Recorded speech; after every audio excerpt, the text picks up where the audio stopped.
ধান ধান এগুলাগারের মতন। টাটা বাই বাই, কালকে সকালবেলা আবার।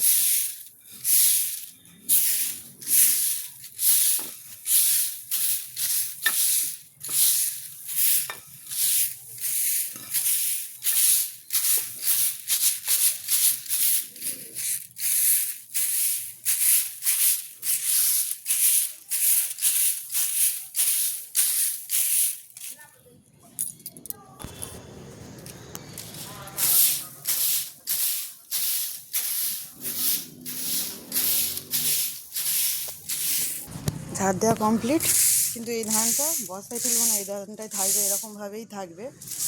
তো এই ধানটা এখনও রোদ খাবে, তো কাপড় চাপা দিয়ে রেখে দিয়ে চলে যাব। তো এই দেখো, আর এটা এই ধানটা মা কাপড় চাপা দিয়েছে, আর এইটা চাপা দিয়ে চলে যাবো। চলো।